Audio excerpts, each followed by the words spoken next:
Hello, everybody. Thanks for joining us today. Today is Tuesday, September 24th, 2024. This is the Agree to Disagree show on the New American Media because the old American media has failed you. Thanks for finding us here. Please subscribe to the New American Media and the Agree to Disagree show in all of the places, especially Rumble and X. X, we're at American_media_. This is TV's Blake Walley. Find him on X at TV's Blake Walley and thenextlevelnews.com. Blake, sir, how are you doing? Doing pretty good, Brian. Great to be here. Good. Do you have any other shows to promote? You doing anything else this evening you want people to check out? Oh, there is a Toxically Masculine Tuesday night show with me and Mike Barra and Steve Doran and you, Brian, filling in for Dr. Brooks Agnew, who's still out cruising the Mediterranean. Excellent. Well, we get a little bit of a head start here on some of the topics that I'm sure will be discussed later today on that program. But for a little heads up on what we're going to talk about, of course, we will cover the Diddy situation. Oh, yeah. More details. Just trying to really understand what it's all about. We're going to break it down in this show, hence the thumbnail picture of Diddy, because we're trying to figure out, was he born a monster or was he made one? You could ask the same about Jeffrey Epstein while we're at it. Also, are they still actively trying to get rid of President Trump? The deep state, are they trying to get rid of him? I'm trying to use coded language, Blake. I know there's certain words that the algorithms don't like you to say. Oh, the humanity. How dare we talk like adults? But really, why is the deep state still going green light on Trump? We're going to discuss it. Also, about green light, what about the FCC? Are they committing election interference with their collusion and purchase that's been pushed through by George Soros? What has he done? Oh, we'll tell you. Also, should Donald Trump, President Trump, former President Trump, future President Trump, should he accept the challenge of a second debate? We will discuss. Also, the 741 intelligence chiefs. Their endorsement of Kamala Harris, is this helpful or hurtful to Trump? We'll ask you. Also, is the Kamala Harris presidency purely a media creation? I mean, you tell me. Also, are Democrats planning to cheat with overseas voters? Oh, we got a story for you. It's kind of weird. And finally, illegal aliens. Who should house them? Some are saying maybe that should be Kamala Harris. So we'll get into all of these stories and more on today's The Agree to Disagree show.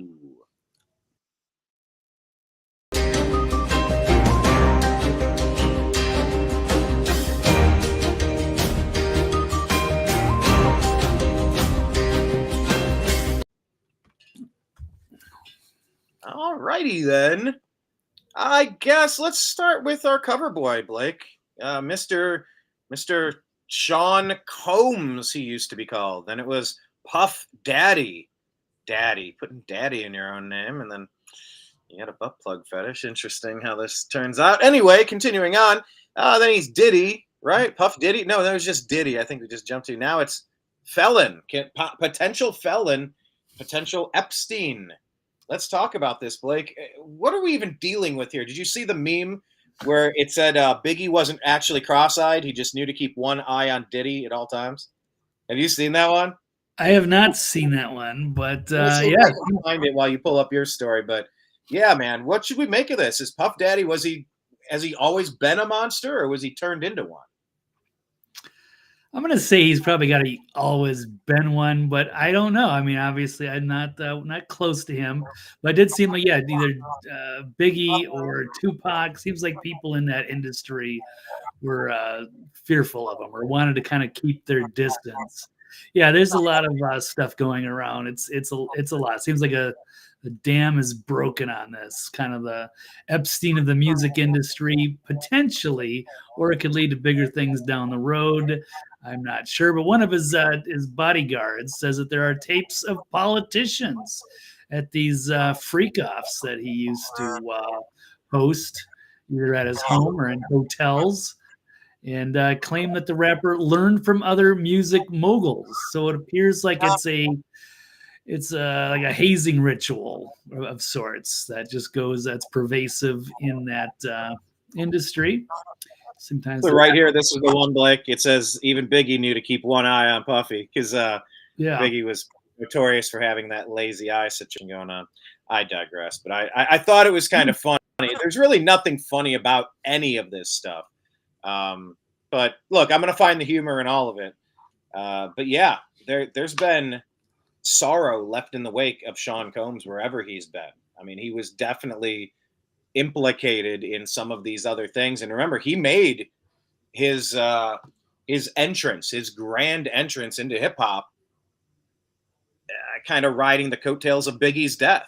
You know, kind of, here I am dancing over a song, and there you are. I wish you weren't gone, and I'm Diddy, and yeah, every step you take. Like, that was his like launch. That was the beginning. I know he'd been around for a little while, but I mean, his birth into entertainment, you know, it kind of was a bit of a ritual, it seems. It's really strange stuff going on here.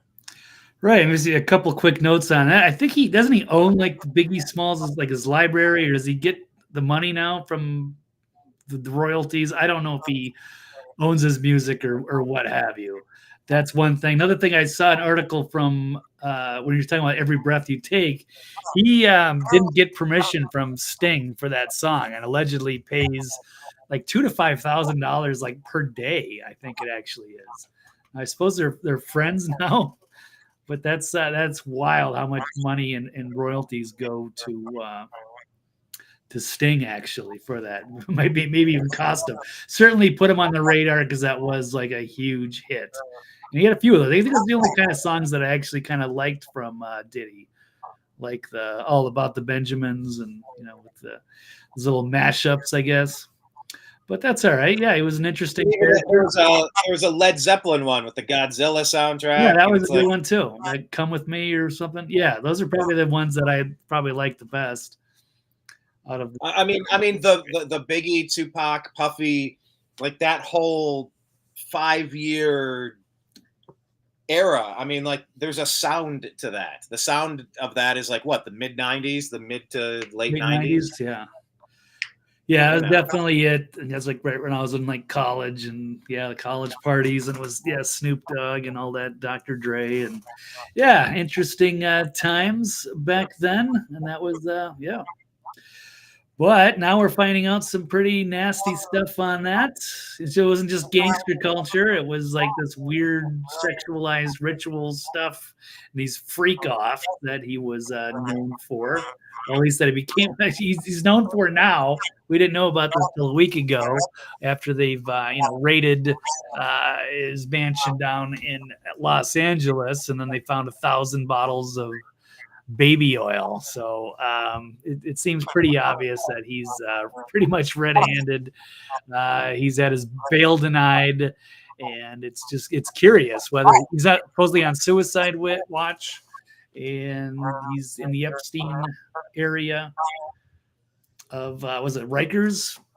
But he's definitely he's in trouble. Maybe he's going to start spilling secrets, or maybe he's the top. And it's going to be interesting. So a lot of people are going to be testifying against him, but it's not looking good. So the secret is out. Yeah, he was outed. I don't know whether it was Tupac or Biggie or the Cat Williams interview when he talked to Shannon Sharp. Like, it seems like this was well known, but now the dam is officially broken. So they're saying it's all bigger than Diddy. He was indicted in New York, charged with racketeering, sex trafficking, and transportation to engage in prostitution, facing the prospect of decades in bars. Charges, 6 months after the raids, 1,000 bottles, the freak-offs where Diddy would drug all these people, get a bunch of women to come into his place or maybe a hotel room, supply them with drugs, get them messed up, and then hire like male sex workers to have sex with them for days on end. And then he would actually get all these IV bags for them after 3 days of drugs and sex. And I guess he was also trying to keep people, kind of kidnap them temporarily, just if they were bruised or whatever. A lot of people were beaten or whatever, I guess, if they didn't comply. They wait for their wounds to heal before they would send them away. So it's all coming out. But the bodyguard that in this article here is implying that Diddy himself was victimized early in his career by other powerful music industry figures. That he blames the one who trained him and taught him the music business. So he says Puff wasn't born a monster, he was made into one. So the things you have to do. Yeah, it's the hazing ritual. Some of the people that get hazed, and they might be even worse when they have to haze the next class or whatever, if this is a fraternity. But yeah, heavy into drugs. And he says also karma for a lot of the stuff he did, including one allegation that he led rapper Biggie Smalls to his death. So karma was bound to catch up to him. Yeah, one of the great tragedies, they say. Okay, you said held there until they were able to heal? Yeah, I was listening to one of my favorite YouTube channels is Bruce Rivers, the criminal lawyer. And he went over the entire indictment. I don't remember how it's 39 pages. I forget exactly. Or it's a 39-minute video. But he goes into all the allegations, and it's damning. He's basically, he's fucked. So it's not even worth with the lawyers, they're just gonna bleed you dry because you have no chance of getting through this, of beating it. And you're probably better off just going into the courtroom and mooning the judge and not doing anything and just taking your time. Because if you do the lawyer route, you're just going to lose all your money in the process. But he might be gone for 30 years. I mean, this is no joke. This is massive, massive story. Well,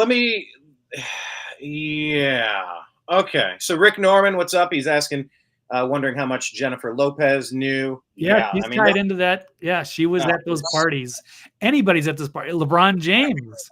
Another one. No party like a Diddy party. Yeah, when they're drugging everybody and there's wild sex and drugs and who knows, and all those baby oil, and people are getting filmed and blackmailed. Yeah, you're damn right. There was some wacky stuff going down. That's putting it mildly.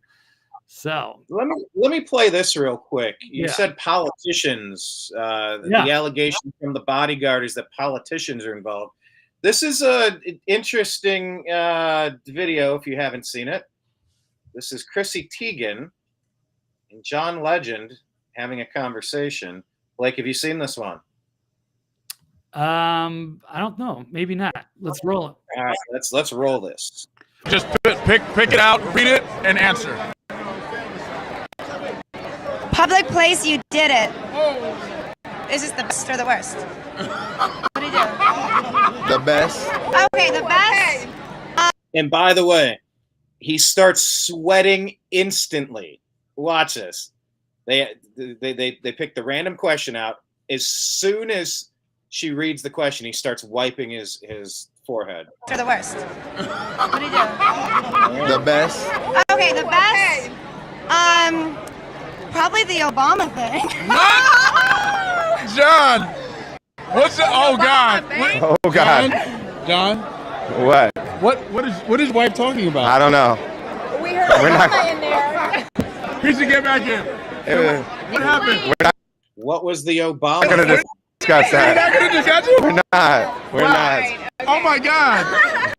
By the way, John Legend, the current face of Pfizer's ad campaign after Travis Kelce. Secret Service. Come here, jump back in. Look at John. I don't. Hi. We're not talking about it. That's the truth. That is an awesome answer. Not the White House. It was not. It was not at the White House. It That was is 100% correct. not at the White House. I promise. He was not elected yet. Yeah. Okay. Anyway, we're moving on. I'm sorry. I'm in trouble now. No, you're good. You are. Just pick it out, read it, and answer. Public place, you did it. So Blake, John Legend there said that was before Obama was president. Something going on. I mean, what kind of politician? Wait, John Legend's from Springfield, Ohio? What? All right, let me look that one up. If these worlds are colliding, that's just bizarre. But Blake, what say you with the politicians and then them working Obama in? And do we have any hints of names of anybody connected to this Diddy stuff? the Obamas might very well be tied into this. I don't want to, speculate too far, but there's a lot of people, and they can't be naive to all the things that were happening in that circle. So let's tie it together. You get Jay-Z. The only other thing I know, it seems as though Justin Bieber was tampered with. Let's say Okay, that. pause on Bieber for a second. According to my quick search, John Legend is from Springfield, Ohio. Well, what do you know? Dig that crazy cat. All right. Yeah, back to Bieber. Quite a coincidence. Now, this is actually not Bieber, but Bieber is tied to it, and I think even is it Stephen Baldwin, who's his is it stepfather now? Yeah, he's calling out this industry. He knows. They know that they've been compromised, and I feel bad for Bieber. And this guy right here is Aaron Carter, that was killed right before he was about, allegedly. Now there's rumors. Take it with a grain of salt. That Aaron Carter was killed right before he was about to expose what happened at P. Diddy's sex trafficking parties, where he was childhood victim of drug abuse and rape, much like it seems to be with Bieber. Aaron Carter released albums under Sony Music Group Entertainment, which is a parent company of P. Diddy's Bad Boy Records. Aaron Carter, of course, he allegedly had an overdose. He might have. I'm sure he was on drugs, or they made it look like an overdose, one or the other. But another thing I wanted to show is when you say, is he a monster, or did he start as one, or was he always one? There's an interesting clip I happened to notice here, just going through some of this weird stuff. Carter, of course, that Mike Tyson he moved Diddy's hand away in an awkward clip from a 1998 TV show going way back in the day. So check this out. It truly is about the Benjamin, as we see. It's truly all about the Benjamin. And you've got Mike Tyson picking up his hand and sliding it out of the way and then moving his body away. It was though Diddy was diddling his leg, making things weird. It was making Tyson uncomfortable. And he actually had to do this while being interviewed on live television. So we didn't notice this, but this is resurfaced as people are putting these clues together. Benjamin, as we see. Oh, yeah. All about the Benjamin. He's moving his hand. Nope. Now, when we come back, we're going to talk more with Puffy, and if you want to hang out, more than welcome to stick around, my brother. Keenan Ivory Wayne We'll be right back with more right after this. Back in the day. That was a weird clip. Yeah. He really is all about the Benjamins, he says. Huh. Yeah, but that's 1998. So you would think you'd be like everything about him screams like sociopath. So if you were going to be born that way, and if you're hearing from his bodyguard, which might be biased, but he had a ton of people on his payroll. That I mean, it's the staggering amount of money that he has to have this staff that keeps all of this stuff secret. They know very well about these freak out parties, and they even go to like hotel rooms, and he hires all these people to basically scrub all the evidence, to bring all the supplies, because not like Diddy's going to be carrying up boxes of baby oil to the hotel rooms by himself. So he's got his staff to set it all up, clean it all up after it's over, and yeah, it's quite an operation. So, I'm trying to figure out. I'm looking. There was that lyric, "I lost myself at a Diddy party," and some of those, I'm sure you've seen that song going around, but some of these are saying that song was not released by Bieber. But I've heard that lyric a whole bunch of times. Here, let me just, for the sake of showing you what I'm talking about. Do I have the screen up here? No, let me switch it over. There we go. Uh-huh. So this is the song that I've heard a few times, but maybe this isn't a real song.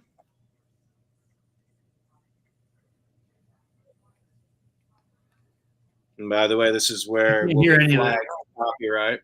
Oh, okay. Yeah, then don't bother with it. I can't hear anything. Oh, you can't hear anything. Nope. That's weird. I think I can hear it. Song that I've heard Here, a let few me times, see if it's playing on but playback. maybe this isn't a real song. Here we go. Let's see if it plays back. And by the way, this is where we'll hear any of that. Oh, you couldn't hear it either. Okay. Okay. Yeah, don't bother. Huh. It's all right. Well, look, Probably let's should flag. abandon it. Look, there's a song about lost myself at a Diddy party. I've seen it 100 times in the past month. Yeah. Maybe it's real. They're saying it's not a real song. Maybe it's AI generated or whatnot. But somebody made a song about what went down there. So Yeah, it's just Okay. creepy that he's hanging around with these teenage boys, Aaron Carter and Justin Bieber. I mean, they were teenagers. Yeah, they're probably working out record deals, but there's a whole, thing of blackmail, either helping a lot of people that financially or cutting them off. It's a very abusive relationships that he had with everybody around him, and it was just all like blackmail, extortion.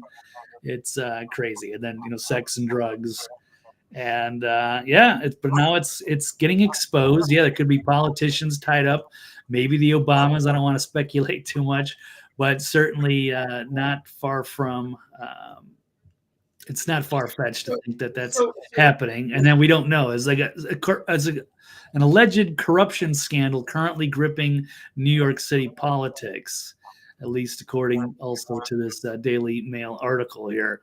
So it could entwine a lot of people. So if that's the case, they might get rid of him, just like Epstein, because there's too many loose ends and they don't want him to speak out. And there's really nothing. I don't know who he would be able to rat on, unless it would be somebody like the Obamas. If it could be these the hot dog parties and stuff like that. I saw another.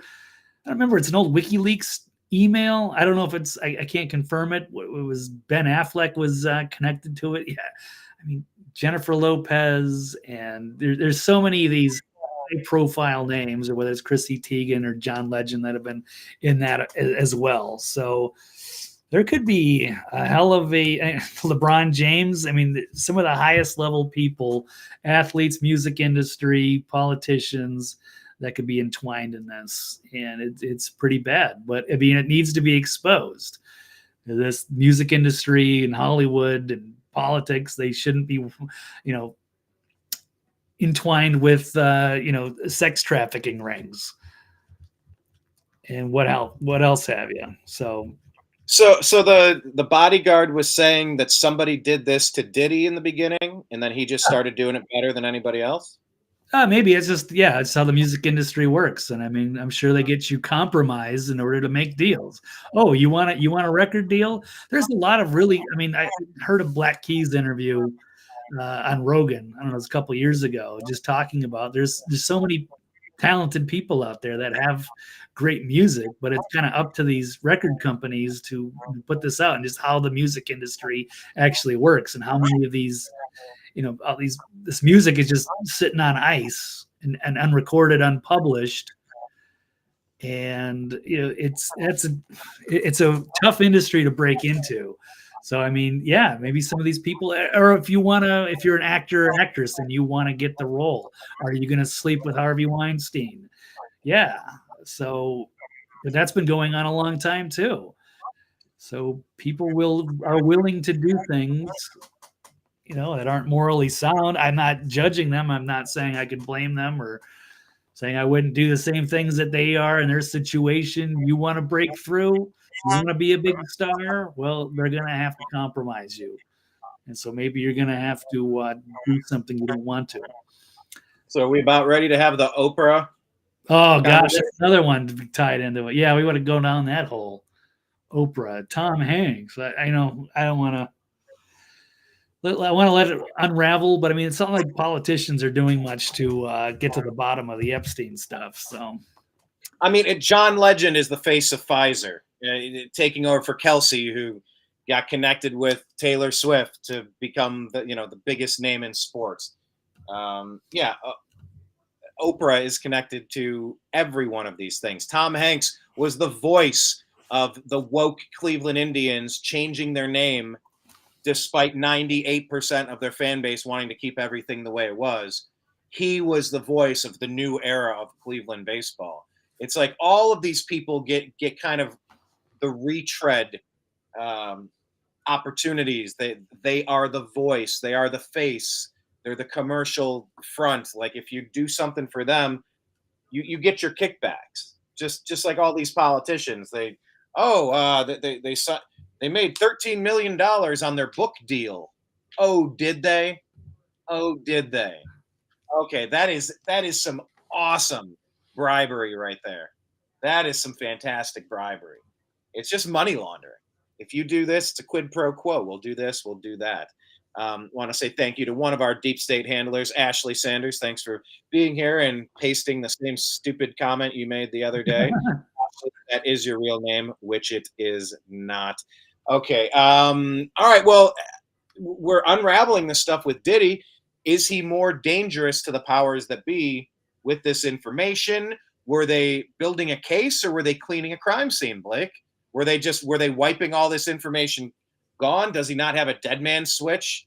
You know, you had to know this day was coming. Like what are we dealing with here? Was this guy an Epstein top level asset to get 1,000? There's the other clip of Obama saying that you didn't have to do all of this. I don't know if you saw that one, him talking to Diddy, but if you were guessing, you had $100 free bet, but you have to place it. Was he just one music guy that kind of went rogue on his own, or was he kind of an infiltrator from the beginning, going through the deaths of Biggie and Tupac and kind of collecting all this data?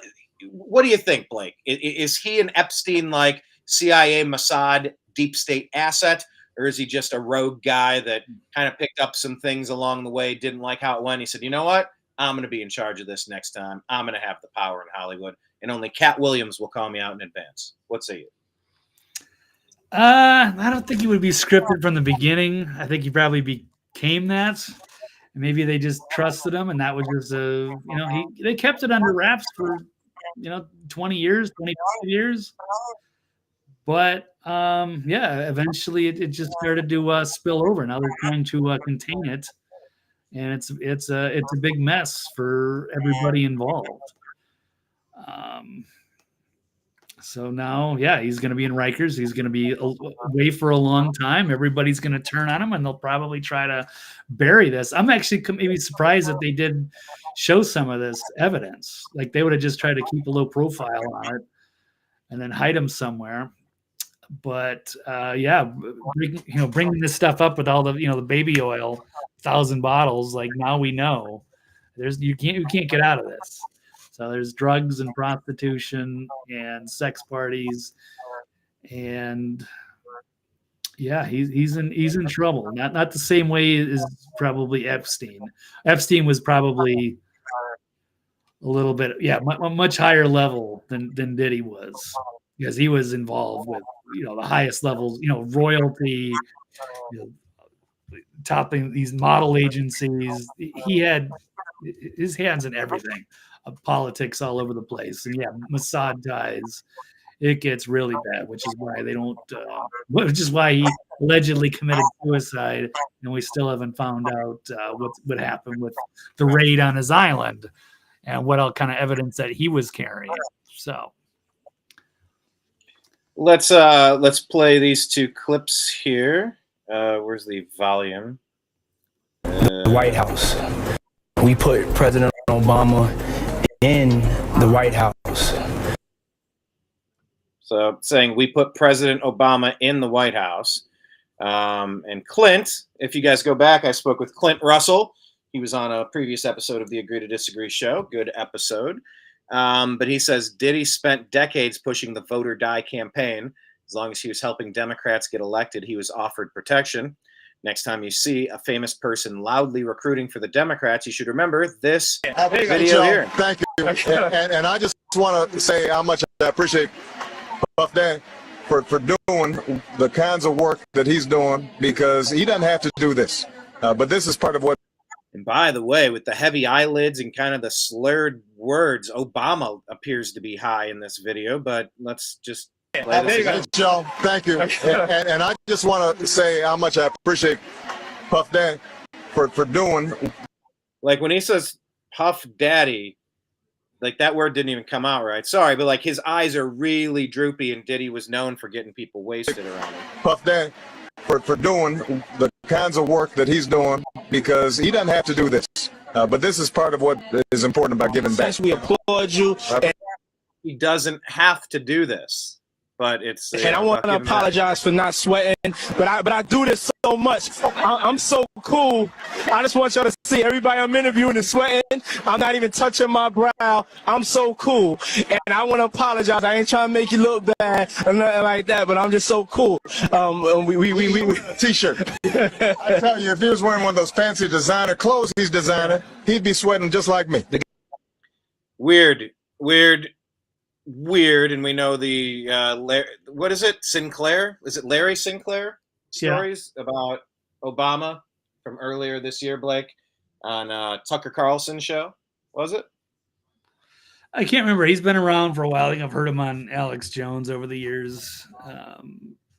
Yeah, but Diddy, I saw him. He was out there saying that he turns up the temperature at all of his parties so everybody gets hot. And then here he is pretending that he didn't do exactly what he's on camera talking about.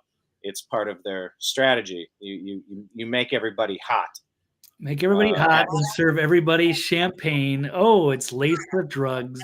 And the next thing you know. And it was a combination of drugs. Yeah. One that would loosen your muscles so that you could take some real rough stuff. One that would kind of make you euphoric, one that would give you rock hard energy. Like it was like a cocktail. There was literal chemistry involved with, you have to get somebody messed up, but you can't get them too messed up. And they need to be on an upper so they can go for creepy stuff, man. It really is like straight out of the deep state playbook of, was it Operation Midnight Climax? Yeah. I don't know. Yeah, just about compromising. Climax was the one where the hookers were given the John's LSD, and they had no idea what was happening, but they were Operation Midnight Climax. Oh. Anyway, this whole thing reeks. I don't know if they're going to Epstein this guy.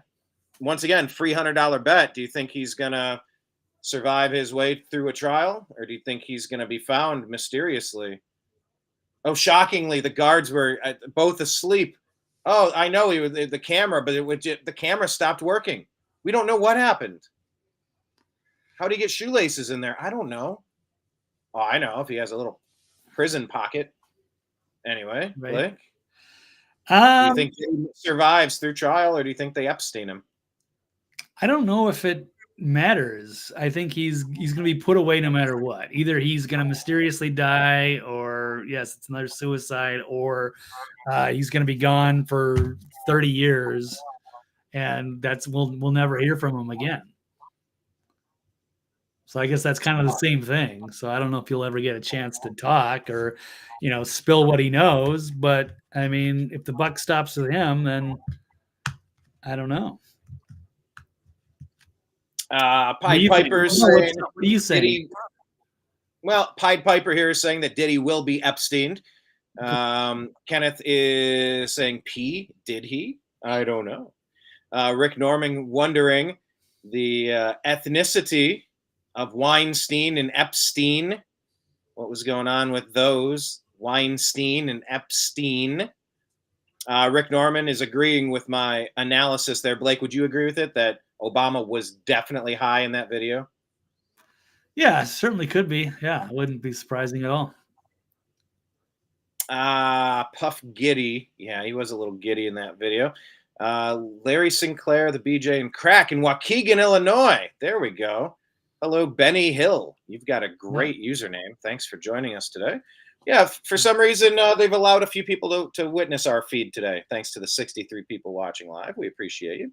Please hit like and hit subscribe to wherever you're watching us from. The Agree to Disagree Show, The New American Media, and Blake Walley on X at TV's Blake Walley. The New American Media at American_media_. Rick Norman saying U.S. president hanging in public with a drug-dealing child molester. Oh, well, our current president is a child molester. So, yeah, good times. And Benny Hill saying, yeah, he's pretty sure Barack and Diddy may have done their thing. Yeah, let's see if Diddy goes swimming in Obama's backyard pool. Of course. So anyway, Blake, let's wrap this story up. Do we have any final odds and ends on this one you wanted to get to? Still developing, and there's still going to be a lot of stuff coming out about this one, so I ain't going to go away for a while. Got a question in chat asking if there's any chance we're going to get rid of the underscore. No. Even the Unhappy Hour sports show is the Unhappy Hour underscore. Can't do much with that. It is what it is. But anyway, yeah, at American underscore media underscore. Thank you so much. Okay, next topic about the deep state. And are they still trying to go after and eliminate President Trump?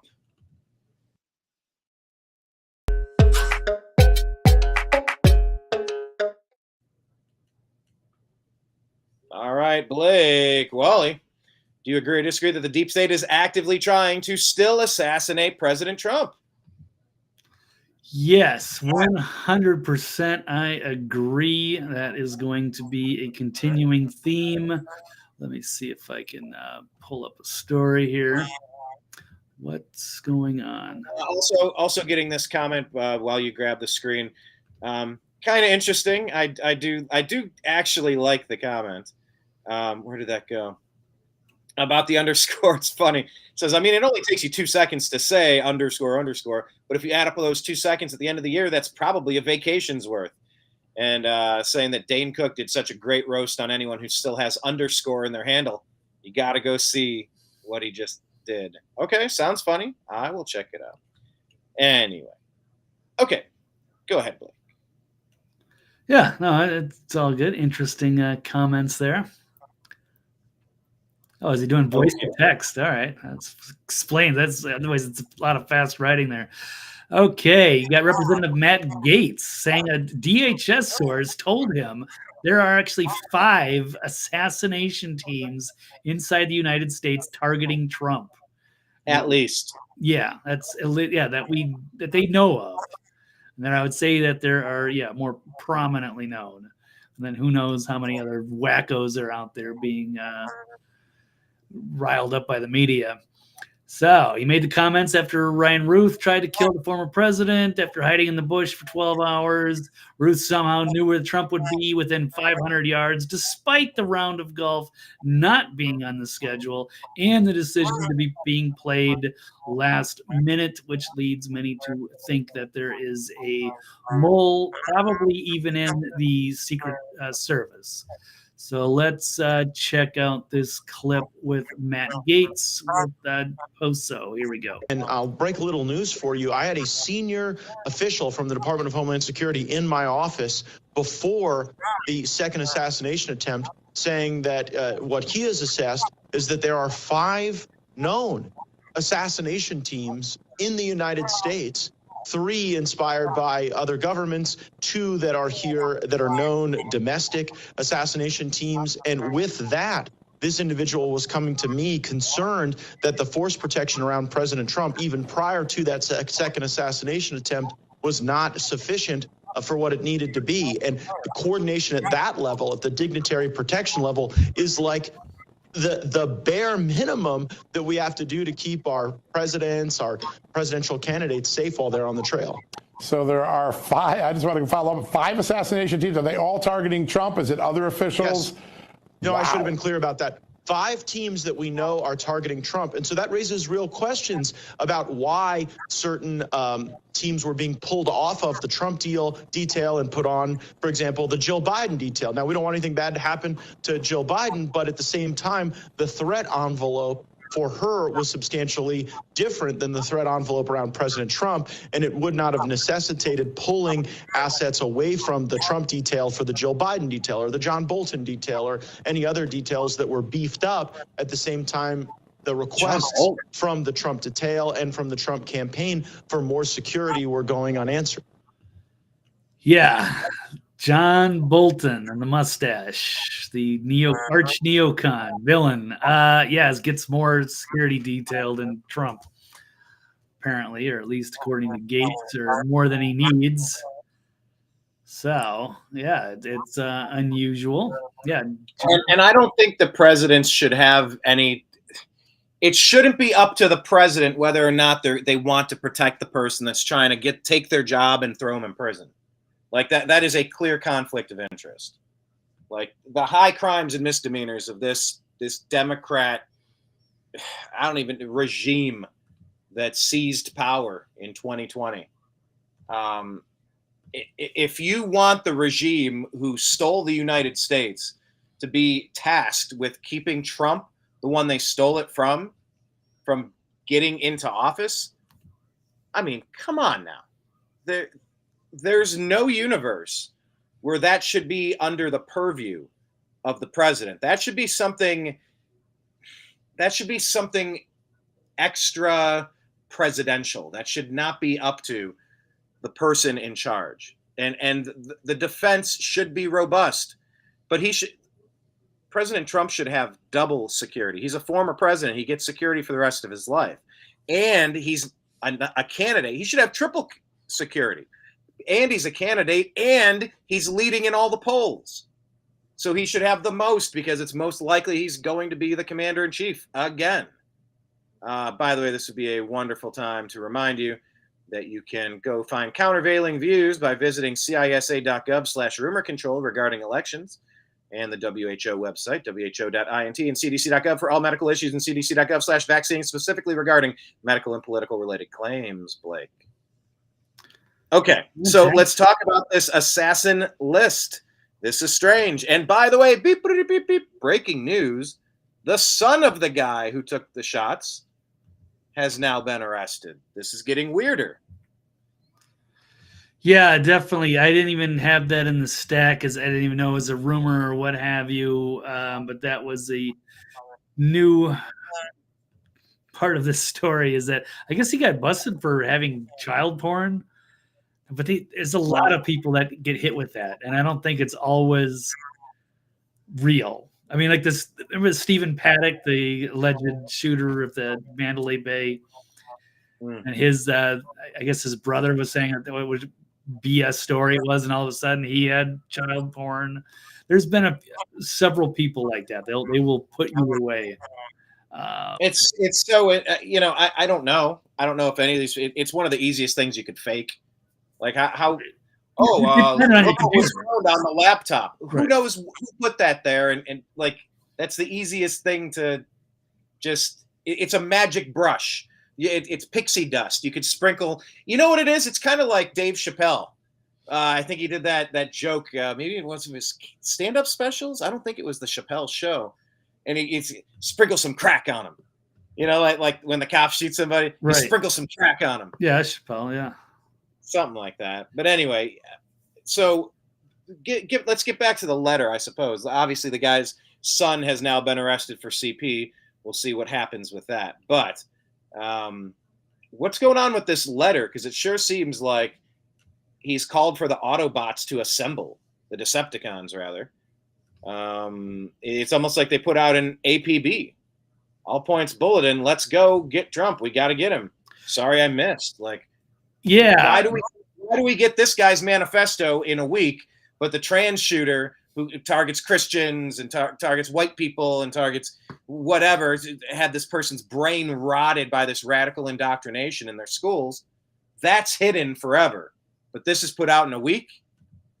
It's kind of like the Soros story. This to buy 220 radio stations, it takes forever to get clearance for that. Unless you're Soros, we'll fast track it. It's just there's no congruity in timelines here. It's just it's all so weird. Yeah, absolutely. And yes, here's the letter. Here's a $150,000 bounty that the failed assassin Ryan Ruth put out there. Yeah, he was really just hardwired. Like this is like this major thing that they have to get rid of Trump. They're just insane. It's TDS to the extreme. And a lot of it is, this media manipulation by just constantly bad-mouthing Trump, making him sound like he's the greatest threat to democracy and he's going to be a dictator and destroy the country. Then they get rile up these wackos, but then they've got at least 5 assassination teams. I think 3 of them might be from foreign nations, and then who knows how many other alleged teams are out there. So yeah, they absolutely have to beef up the security, but they're not going to, as if they are hoping that there is a leak and somebody takes them out. That would be the greatest thing that could happen to them. And then they could just maybe they could run Nikki Haley ceremoniously, and then it wouldn't matter whether Nikki or Kamala won, because they'd still get their uniparty, deep state controlled candidate. But Benny here is saying that Trump has to arrest all of them. It's the only way that we get our country back.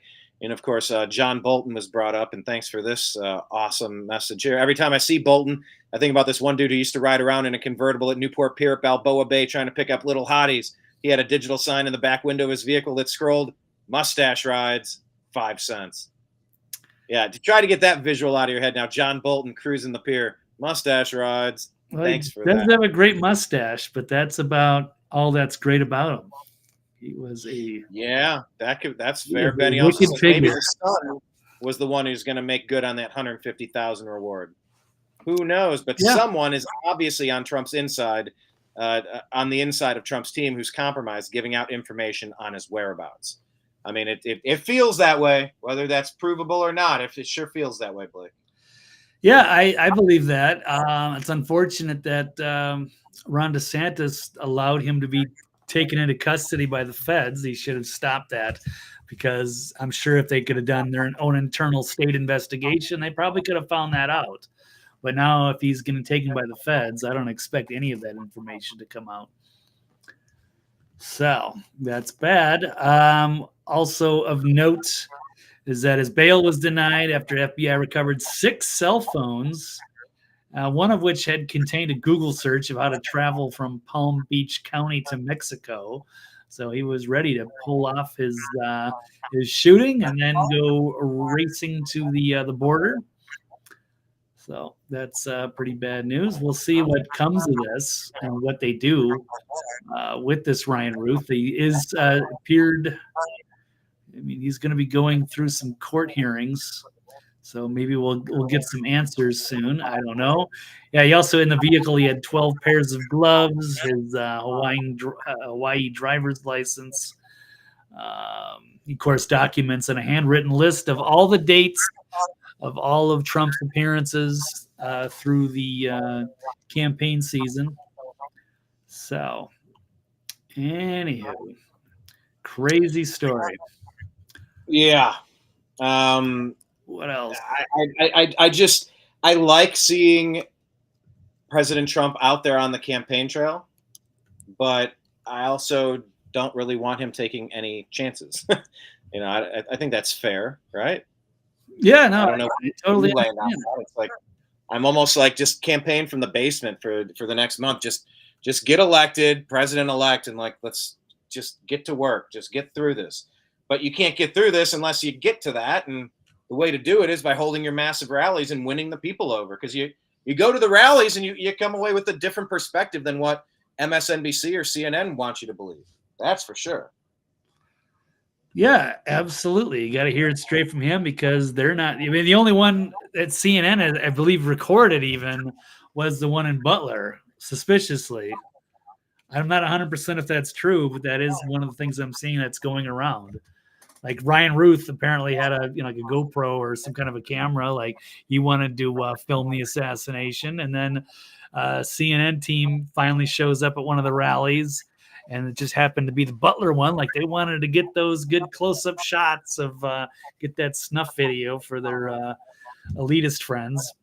Allegedly, I could be wrong on that, but this David Sachs here you have pulled up. He's been making the rounds, man. I'm not super familiar with him, but he's been all over the place. I guess doing a pretty good job. When he's out there, they're not making fun of him. They're appreciative that David Sachs has entered the conversation. He's not like a typical, MAGA all-in kind of guy. He's from that All In podcast, I believe. Is it the #1 podcast? It's right up at the top. I'm not actually 100%. And yeah, he's a Silicon Valley billionaire. Yeah, he's an influential guy. Yeah, he has been outspoken on a lot of these hot issues, and he is backing Trump. And he says, of course, the would-be Trump assassin was quoting Biden Harris in the media chapter and verse. So it's like they are radicalizing these people, trying to make Donald Trump to be 1,000 times worse than he might be. Just to make it look like he's an enemy that needs to be taken out. He's going to destroy the country, and then he gets idiots like that shooter who really believe the propaganda and want to go kill him.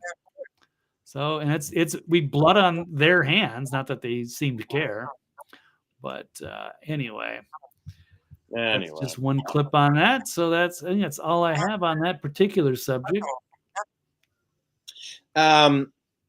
Rick is saying even if Trump is elected, they will still keep trying. They will never stop. In 2030, they'll be trying. Yeah, they're coming after all of us. Like,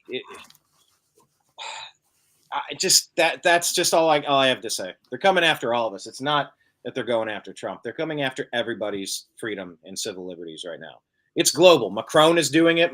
It's not in the stack, but Macron just called for a new world order. Zelensky, it's not in the stack, but he just came to Pennsylvania.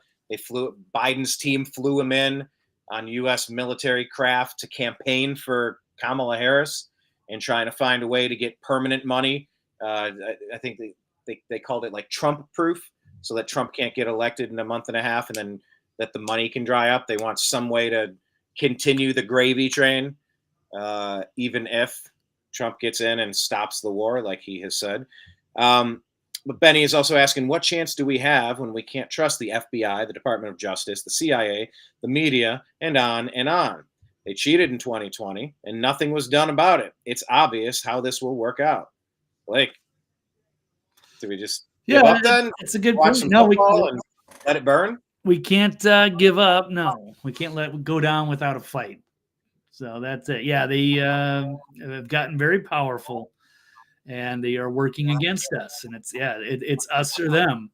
So we're going to allow them to run us over and pick us off one by one, or we do everything we can to, either beat it or expose it enough that it gets enough other people to join the cause, because this can no longer continue, or we will lose the country that our forefathers, fought and died for. Benny saying get illegals in, and that keeps wages down, and then that gets more votes for them. Get ready, because Harris just got the new record votes, 100 million completely legitimate votes, beating Biden's 81 million. You can read the future headlines. Just imagine. I just can't. I can't with that. Piper asking, isn't Ukraine doing election interference? Yeah, like as much as possible, and they have been for a while. Rick asking, having foreign leaders in your campaign is collusion. Prove me wrong. Kenneth saying, or asking rather, if Blake and I are soon going to be doing arts and crafts at Camp FEMA. Yeah, we're not in FEMA Region 9 anymore. We're in FEMA Region whatever we are here, east of California. But yeah, there you go, Benny. Fight, fight, fight. Kenneth saying, that's right. But Benny's taking an pessimistic approach here, saying either way our cities will burn. I don't know, Blake. Let's try to stay positive while we still have a little bit of fight inside of us. What do you have in front of you there? Oh, someone sent me a tweet, and I forgot to mention this as well. Of all the people that are entangled in this whole Diddy saga, Kamala might actually be one of those big names. And this is Wayne, who says, why is Kamala running for president when she lied about her role as attorney general during Diddy's alleged activities? She also caught lying about a top student at her university. I'm not 100% about that. It wouldn't surprise me. She did lie about, allegedly working at McDonald's, or how she grew up. She was clearly a child of privilege. And she's definitely phony and manufactured, it seems to be. Not who we think it is. No, and it's also being called into question now. I guess transcripts have been requested. according to what I was hearing, that no transcripts have been provided to prove that Kamala Harris prosecuted anybody, that she was just shuffling papers, that she's not a battle-tested, prosecutor like the image is trying to purport, but rather that's not her at all. I don't know if that's accurate or not, but it just seems like almost everything about her is completely astroturfed and faked. And I think that's one of the questions in our that's stats. a good segue. Yeah. Let's go ahead and shift over to this one about Kamala Harris and her whole presidency. Blake.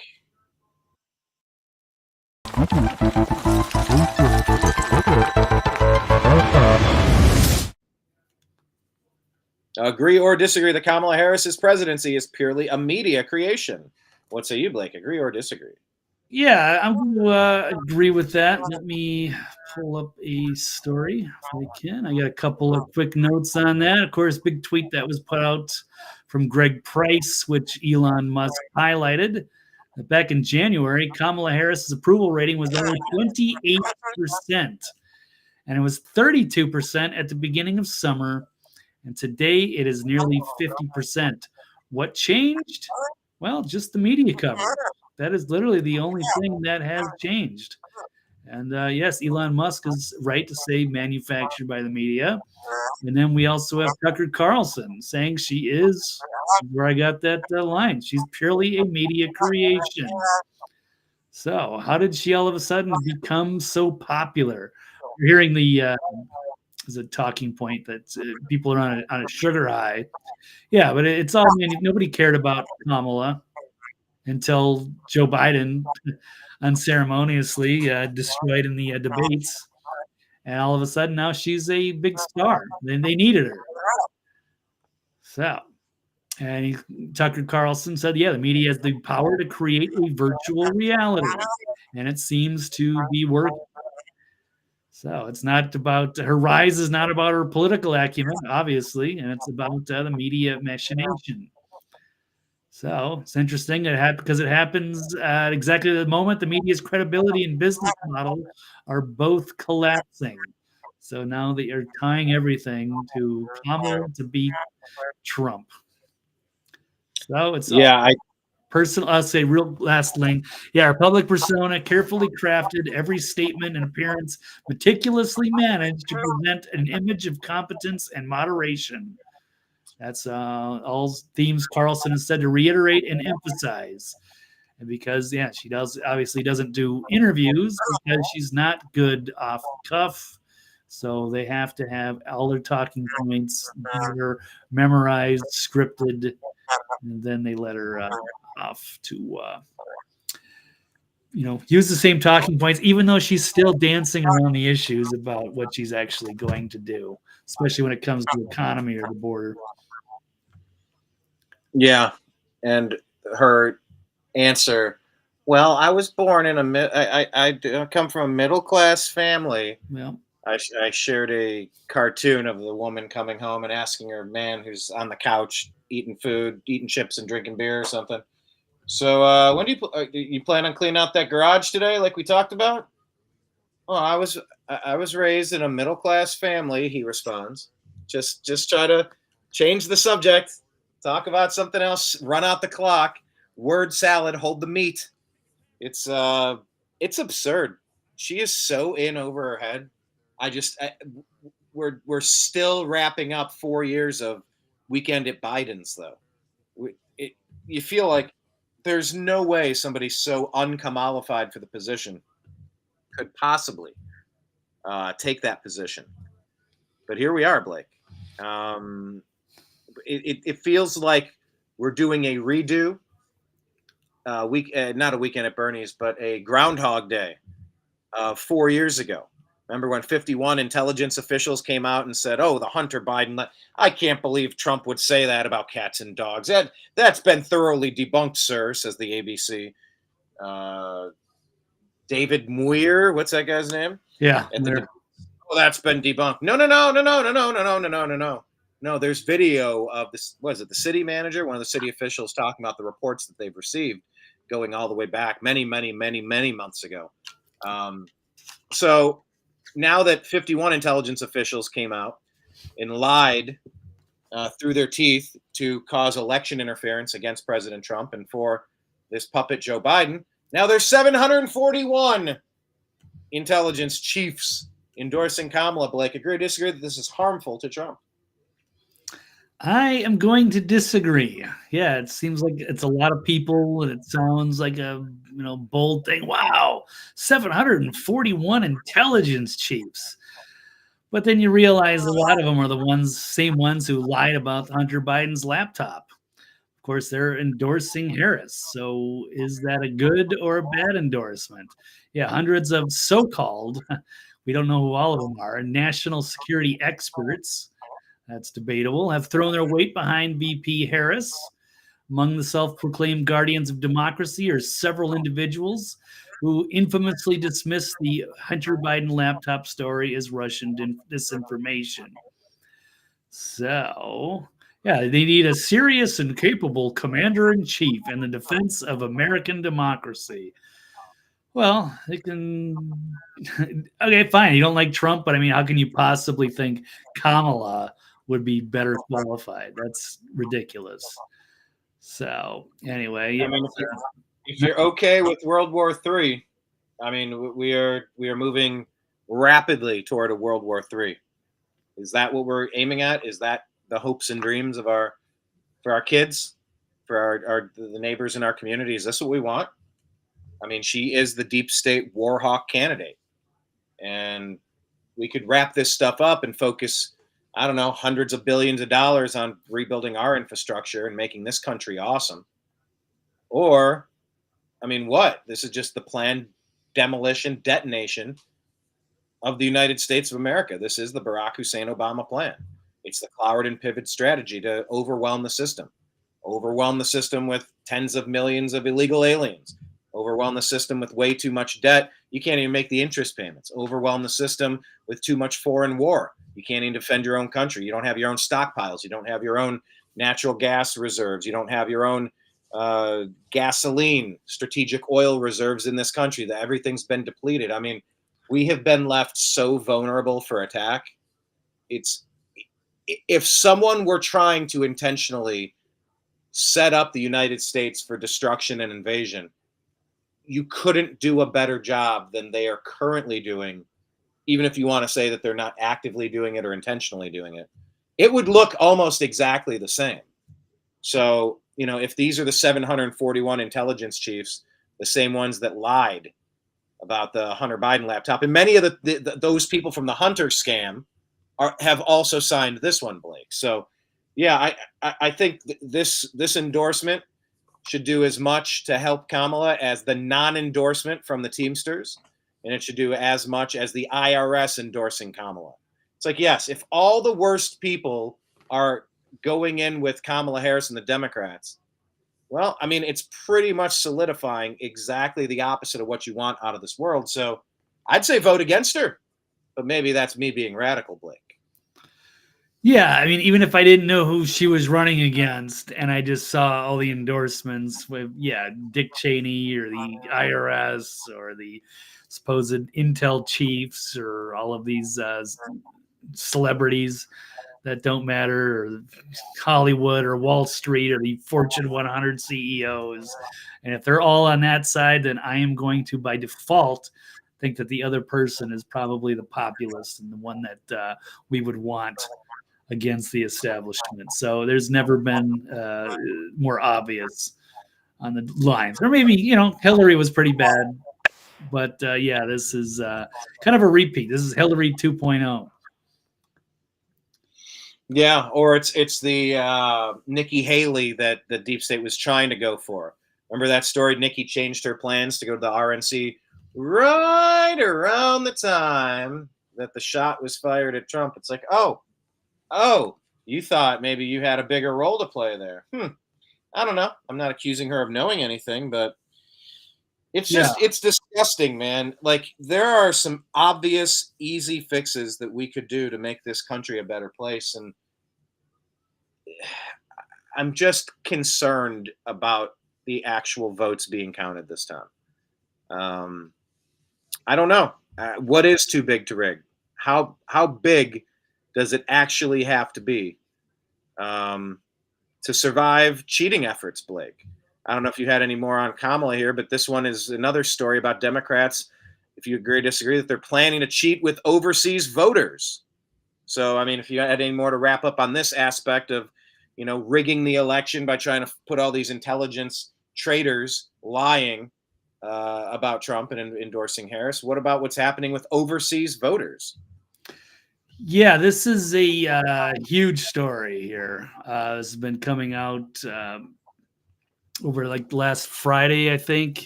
But this seems to be it's a major flaw with our system that the Democrats are exploiting and are even bragging about it. I got Barack Obama's former Canadian ambassador revealing a Zoom call with Hollywood celebrities, social media influencers to discuss an undetectable way to steal the 2024 election. And it's very simple. The key to winning our elections is to get 9 million individuals to vote for Kamala Harris from a pool of 2.4 million eligible overseas voters, according to the data. So Democrats are essentially removing the shock value when it's announced that they only achieved a percentage of their goal. When it's revealed they received millions of new overseas votes. So that's what they've done, is exploit every possible loophole. And let's see, there's a problem for those concerned about the legitimacy or security. The fact that these so-called 9 million voters Democrats claim they are trying to recruit will not even have to prove their identity or even provide a legitimate address for their past or present residence in the United States. I believe they don't even have to show the social security number.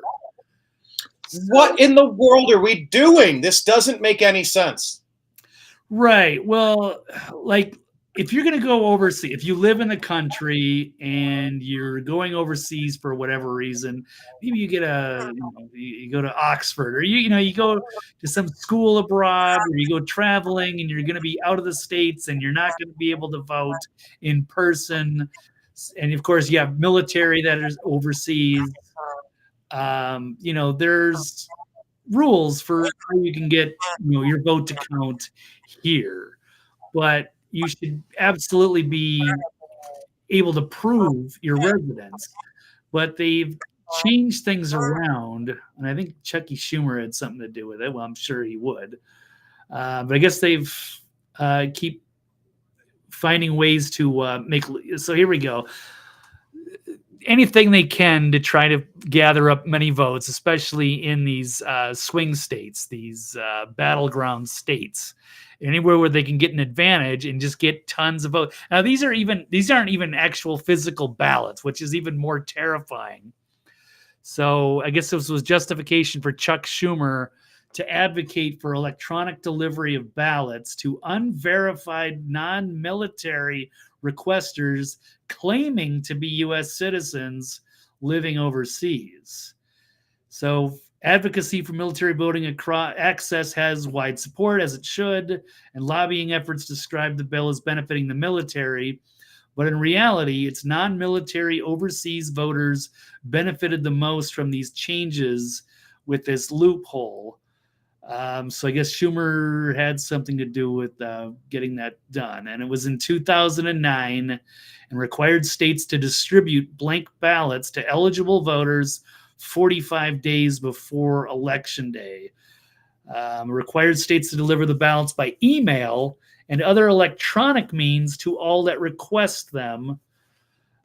So most states allow the electronic return of electronic ballots by any person claiming to be a U.S. citizen while requiring no verification of identity or citizenship. And it's this UOCAVA voters, which is Uniformed and Overseas Citizens Absentee Voting Act. And so both federal and Democratic Party websites allow online users to register without identity or citizenship. So if U.S. citizens in the USA who would like to register to vote, you must put your 4 digits of your social security number and provide a driver's license or state-issued ID. But if you're overseas, you can bypass the requirement to show the last 4 digits of your security number and or provide a license or state-issued ID. And here's a screenshot from what it is. So Michigan, which is a battleground state, one of the ones that stopped counting in the middle of the night.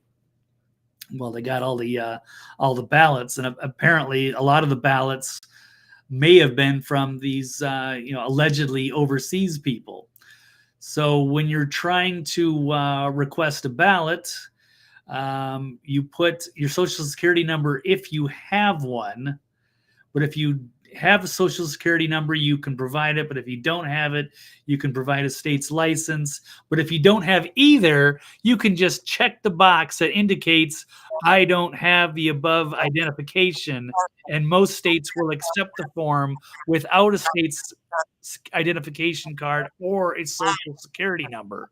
But if they do require it, they will contact you. Yeah, I'm sure they will. This is something that has to have a nationwide mandate. You can't be having this in some places. There is no place that should be able to allow this. This is insane. How long has this been going on? This is brand new. They've been picking me in it for a while.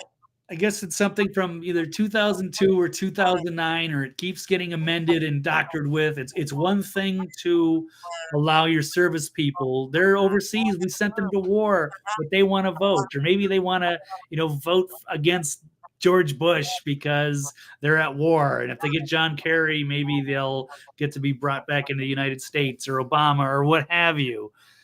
But they should absolutely be encouraged and allowed to vote. And they're super easy to identify. Right. We know who they are. We know where they're at. We know why they can't just walk in and vote like a normal person. Right. Are you saying that people can't walk aren't normal? I'm saying that unless you have extremely unusual circumstances, yes, you go and vote on voting day. It's something we've all done. It's something we can all continue doing. These open voting for months on end, just with enough time to always figure out exactly how many you need. It's just silly. Benny's saying he's from Wisconsin. He felt that the cheat was on. He could feel it. Yeah, Wisconsin was bad, and they had like the Justice Gableman going around. They did all kinds of dirty stuff. Yeah, it was drop boxes. It was dirty voter rolls.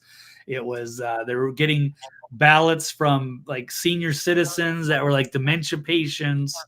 Like they went all out to get every possible vote that they could, and barely won. And there really wasn't much of an audit in any of these states, especially like Michigan, Pennsylvania. Nevada. And what was it? It was the mental patients, the ones with dementia and memory loss. It was like 100% of the 100-year-olds on their roster. They all voted. It was just the statistical anomalies that don't even pass the sniff test. Voting should be hard. You should have to prove a couple of different ways that you are, in fact, eligible to participate, just like anything. You're not eligible to participate in something just because you feel like it. You have to meet the criteria. We're September 24th, Blake. We are so close to the election, and has early voting even started in some of these places? Again, can we just not do early voting? Just go vote? I don't know why we're doing this. It introduces the potentiality for fraud. It doesn't need to be this way. It's definitely making it more likely that cheating could occur. I don't have any specific evidence, but that doesn't mean it's not happening. My lack of evidence doesn't make me wrong. Right. But they have put together some of these numbers and how they can be manipulated. So according to this chart here showing all the battleground states and their populations abroad, you've got Michigan, which we're just using as an example, 264,000 people. So you got 250,000 people. that could technically vote without showing a social security number or showing like, oh, I lived in, Dearborn, I lived in Detroit, I lived in Flint, I lived wherever, Ann Arbor. Nothing, no proof, no nothing. And here you go. You can just vote digitally. That could be a major swing. I mean, that some of these votes that are settled by, 10, 15,000 votes, you can make a massive swing with 200,000 some votes or 250,000 votes. Yeah, but Blake, it's not like these. I don't have any evidence. No court has proven. But I don't think these were close races. Trump was up by hundreds of thousands when they had to pause, when they had to stop. Up hundreds of thousands. It was a blowout. It wasn't close. Oh, it's a 51-49 country. No, it's not. Especially this year. No, it is not. The second part of what Benny was saying about Wisconsin, he felt it. Said every single time he voted, it went directly into a machine. In 2020, they had a wooden box hanging on the wall with a slot in it. And if nobody's checking what's going into it, nobody's doing signature verifications. I mean, it's just silly season on voting. Blake, care to respond to Experienced with this wonderful comment? Trump 2024, years in prison soon. For what? Some stupid business expense, whether he paid off a porn star 20 years ago, and whether that was a business expense or a campaign expense. I mean, give me a break. That's crime. That wouldn't be a felony until they made it one, and then somehow made that into 34 magically, just to make it sound bad. Yeah, they just repeated it over and over again. You're right. It's just somebody repeating talking points from the leftist media, but. And by the way, this comment here saying define overseas, because most of these people are actually within our territories. They're just living on work visas or a factory farm or, like at some sort of assignment in one of our major corporations or government. Yeah, these people are easy to identify, and they should all be tracked and traced and marked off and signature verified. Like you should have to open up 3 or 4 different locks to be able to vote so recklessly. Yes, an American living abroad should be able to vote, right? But you don't get to vote without stringent verification. They're also saying, look at all the ships that are out to sea, and we don't want to deny them their opportunity to vote. Yeah. The known Americans with social security numbers and signature verification who put in advance that they were going to be on this list, and they have an address, they have a voting history, and it's double checked so nobody else could get a mail-in ballot that gets sent in duplicate. If there are protocols that are being followed, okay. But if they're not following protocols, no thanks. None of that, please. There need to be protocols. Benny's saying Dems don't want fair elections. If they were fair, they'd be done immediately. And they've been cheating state and federal elections for decades. Yes, that has been the accusation for sure. Rick saying since a lot more Republicans work than Democrats, once every 4 years, Election Day and the day after should be federal holidays. Once every 4 years. Well worth it. Yeah, why couldn't we make vote like President's Day could be voting day, right? Just make it a federal holiday, roll that onto that Tuesday, and it's Super Tuesday, it's President's Day, voting day. That's easy to fix, right? That's easy. No, I love that idea. Yeah. Keep it one day. Yeah, no, I think that's a terrific idea. Everybody there's no excuse to not vote. And everybody's got the day off. We can celebrate our nation, and everybody can get together, go vote, and go watch the election on TV. I think that's great. Kenneth saying it seems like he fed his last vote into a shredder. Yeah, that is kind of how it felt like to me. And Benny saying overnight Trump's numbers dropped in the blink of an eye. It was shown on many platforms. I've seen the exact opposite, that there have been like 10-point swings in favor of Trump because now that the election is tightening up, the pollsters can't rig it. They need to have it close to what it actually comes out to be. And so like I think Arizona was 5 under for Trump, and now he's 5 over. Not too much has changed, except the pollsters have to get accurate numbers out now, because if they don't, they're going to be embarrassed and not trusted the next time around. Anyway, thank you for all the comments. I really appreciate it. To all 73 of you watching live, make sure you hit like, hit subscribe to the New American Media, to the Agree to Disagree show. Find us on X at American_media_, and find Blake He's at TV's Blake Walley on X. Okay, so anyway, overseas votes. Do we have any more on this? Trump's response, I guess you have in here? Yeah, there's a couple things to note here quickly. So Donald Trump is aware of this breaking stories from the Gateway Pundit and this lady, Patty, who wrote this.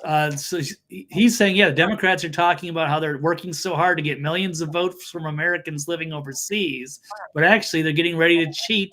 They're going to use this, UOC AVA to get ballots, a program that emails ballots overseas without any citizenship check or verification of identity whatsoever. Remember, they say we have the most secure elections in history, and anyone can get a ballot emailed to them. So they want to dilute the true vote of our military and their families, and Republicans must act to stop them from stealing our military votes.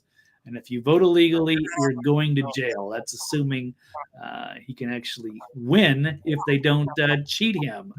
But also, let's try to roll this quick video here showing, this is on Morning Joe. This is from Patty M.I., Michigan, who's done a terrific job putting this stuff together for the Gateway Pundit and calling out MSNBC and Morning Joe, blowing the whistle on the kind of the stop the steal of 2024, I suppose.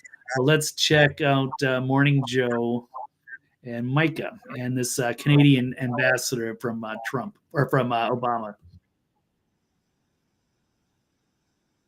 I don't have audio yet. Is that not working? I don't have audio.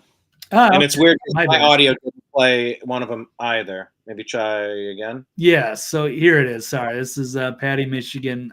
This is her tweet where she's calling this all out directly and putting up this video here with Micah Brzezinski and this Obama-lite. Democratic Party is investing considerable resources to turn out American voters living abroad.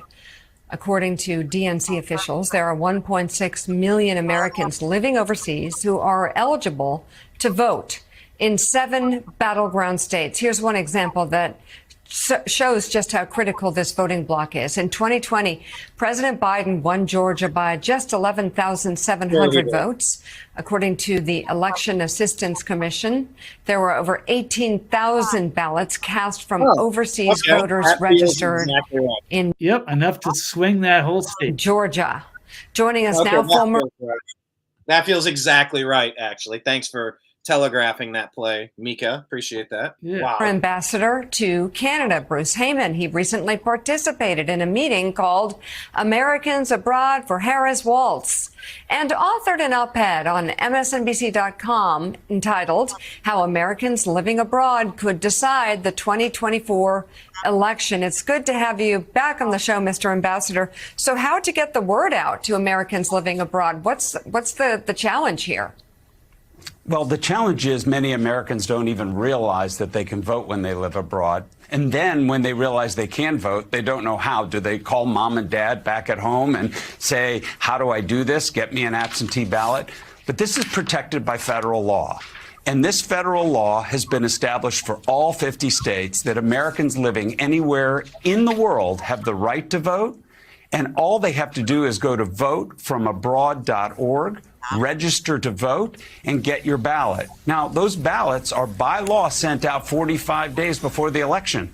So those ballots are going to be heading out in less than 2 weeks. Well, hold on, right now. Yeah, they're sending out unsolicited ballots again. That's the part. That's the part. No. That is not happening because those could allegedly get mailed out and allegedly be received by the post office, who has endorsed Kamala Harris for some reason. No, you cannot trust that. Absolutely not. No. Hell to the no. No. No, you don't just send ballots out. You must request a ballot. You don't. No. Right. Like, no. Yeah, I agree. This should be like common sense. But I mean, they're so desperate to win the elections, they are willing to do whatever it takes, including, yes, bending the rules, manufacturing this stuff, and allowing the environment for people to easily cheat. I get it. I get it if somebody's living abroad, but like Kenneth says, what if you're living with abroad? Great question. Okay. All right, we'll keep rolling. I'm just saying, this is it. This is the opportunity. And how do we get the word out? We do it right here on your show. We have influencers like Nancy Pelosi promoting this very strongly. We have social media influencers coming out, actors, actresses. We had over 60 actors, actresses, participants, social media influencers, politicians last week on this global call with tens of thousands of participants and well over 1,000 new ballots just being requested even during the call itself. So this is the opportunity. And as you mentioned, we won at the margin, Arizona and Georgia. And so all you have to do is go to votefromabroad.org if you're an American overseas, or if you're in the U.S. and you know somebody who's studying abroad this fall or traveling or doing business overseas. This is your shot right now. Yeah, so that's if you know someone, he didn't really finish that thought. If you know someone, what? Sign it for them, request it for them, fill it out for them, return it for them. Is that like he didn't finish that thought there? Was he trying to get at, well, then you should encourage them to do it, or he was saying take charge and make sure you do it? I don't know, man. This is it's not a matter of who votes for who. It's a matter of who counts the votes. Right. So, and especially when these are digital votes, I mean, that's not usually tolerated. So how do you make a chain? You can't have chain of custody if these are done by email and the person's not even saying where they lived or what their social security number is. Like, they should automatically be rejected. All right. Well, let's keep our eye on that. This is going to be a huge story, I can tell already. Dreamer, what's up? Dreamer asking, how does he even know that these people living abroad would vote in a positive way to support the Democrats? Heck of a leap there. Exactly. Okay, anything more on this story? That is a huge one. We got to keep our eyes on that for sure. But let's ask if you agree or disagree that Donald Trump should accept the challenges of a second debate. All right, so we're talking about people voting abroad. Should there be another opportunity to compare and contrast the candidates here? Well, I am going to disagree. I kind of agree and disagree. It just depends. So I'm going to disagree with the parameters that they have set up. So I would like to see a second debate. They did, or at least she agreed to have one on October 23rd. Kamala, she wanted a second one. So that's just 2 weeks before the November 5th election. But since it's so late and it's going to be on CNN, I think that he should decline that one because that just reeks of a trap. So they're going to do something, and I don't trust the CNN moderators.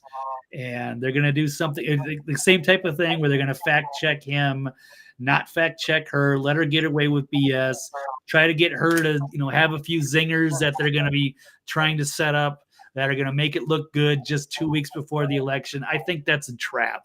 But if she agrees, if she's so confident in her message, then why can't she do it on Fox?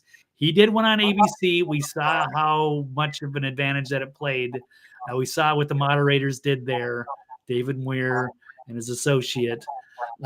So, yeah, Trump doesn't need to do that. I don't think it's going to change a lot of opinions. But if she's able to get some good shots and they can trap him on that CNN debate, then I think that would help her more than it could help him. So what do you think, Brian? I'm conflicted on this. I'm conflicted. When we watched the debate almost 2 weeks ago now, I thought it was kind of a draw. I thought it was kind of boring. If I'm giving my critique, it was kind of a draw, kind of boring. But in the days following, Kamala got so destroyed, absolutely roasted and lambasted for not answering straightforward questions, for bloodbath hoax, fine people hoax, national income tax hoax. It was just hoax after hoax. None of it was called out. Project 2025. Yeah. Project 2025. Thank you.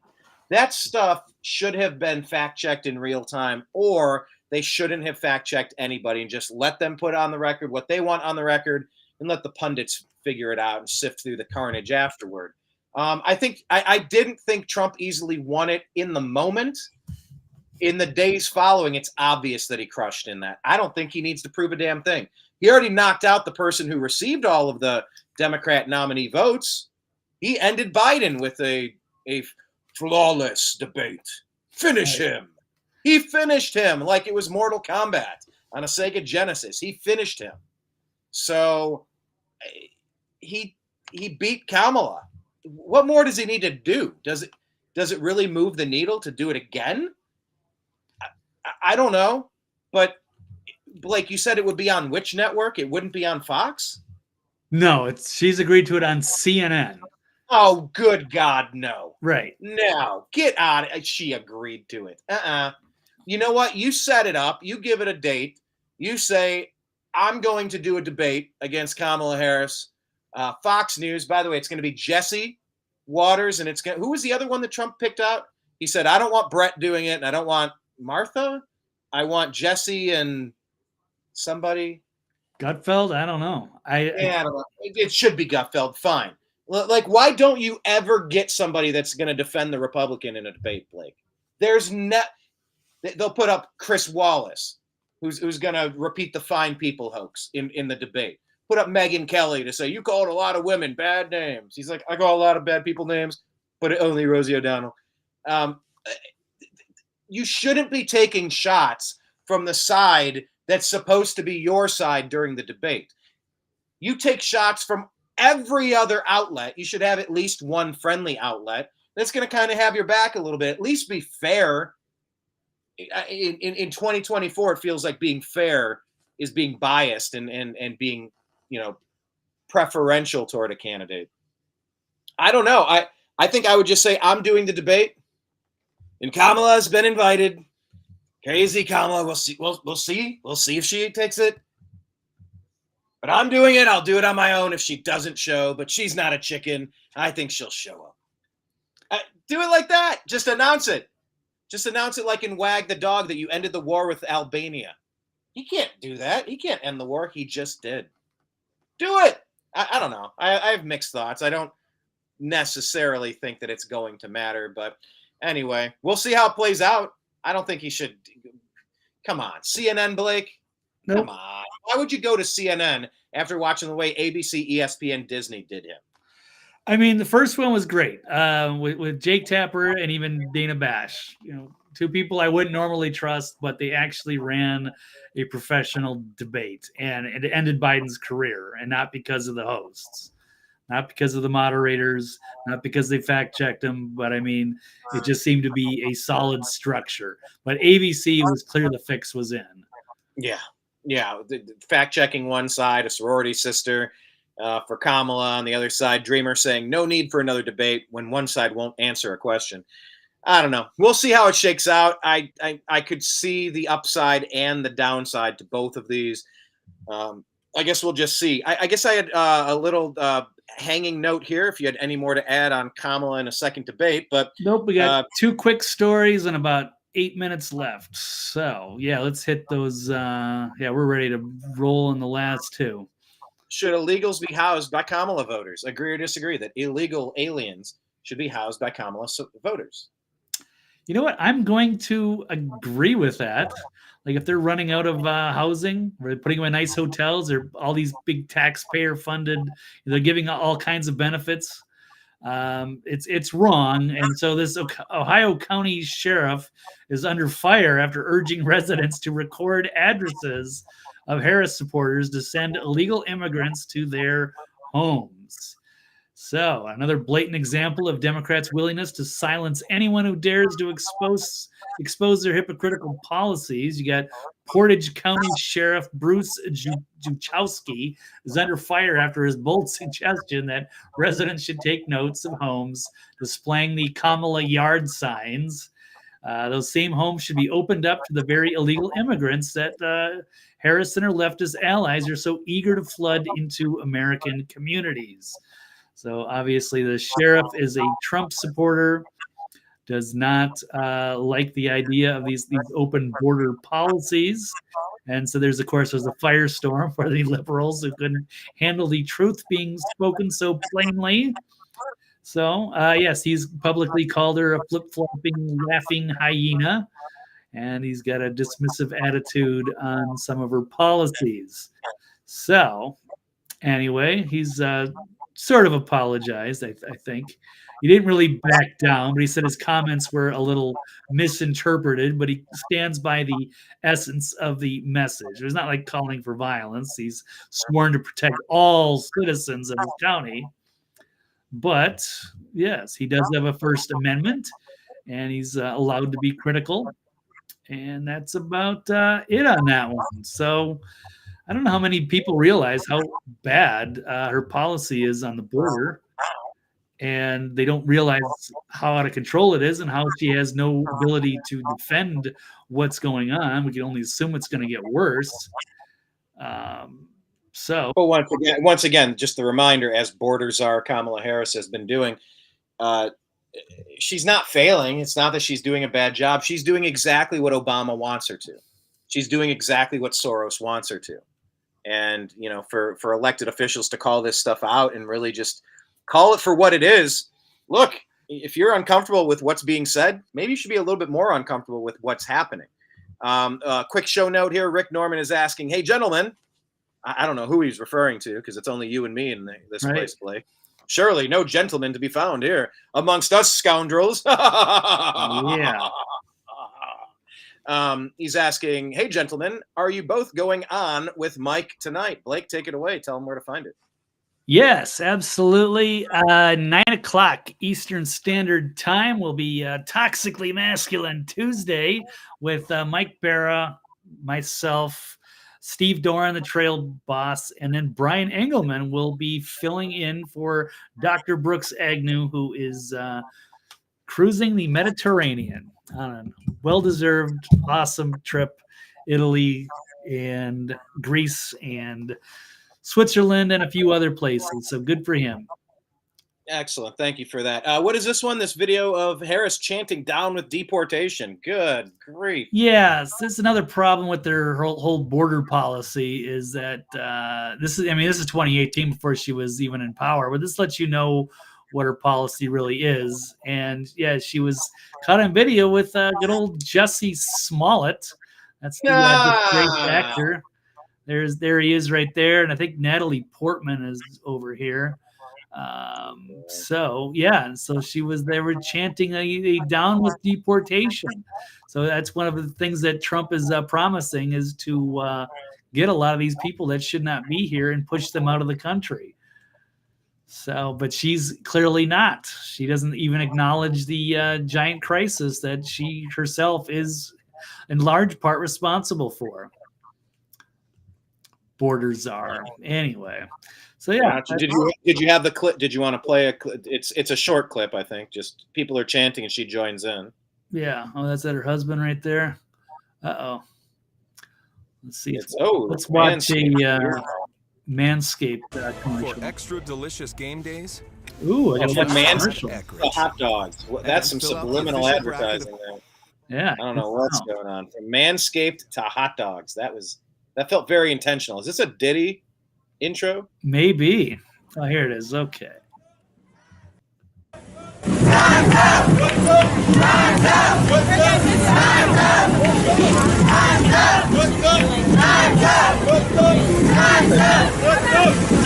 Looks like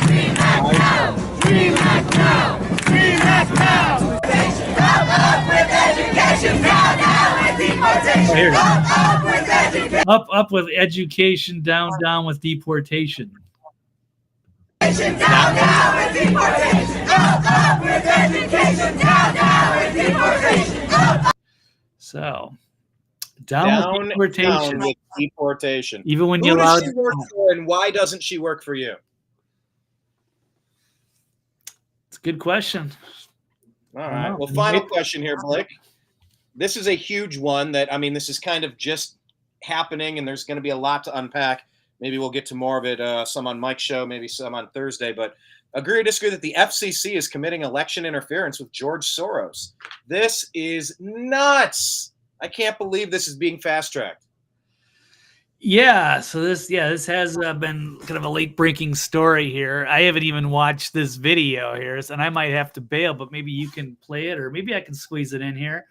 But our big villain, the Bond villain, George Soros, the Hungarian billionaire, radical leftist, buying up hundreds of radio stations before the election, and I guess this FCC commissioner has confirmed that the FCC is actually helping them. They usually have a very clear process, and of course, you're dealing with the government. Things are going to take a long time to review the foreign ownership at issue here. The FCC commission, for the first time ever, has skipped that process for the benefit of this Soros-backed group. So Soros, who funds all these radical politicians and prosecutors and sheriffs, like a James Bond villain trying to take over the United States and poison us, the citizens, with propaganda, is allowed to buy all these stations, and they're going to pollute the airwaves with God knows what. But let's listen to Glenn Beck and see what is said between him and the FCC commissioner, Brendan Carr. Brendan, tell me, do I have this right, first of all, about the George Soros takeover of radio stations? And if so, why was there an exception made and fast-tracked?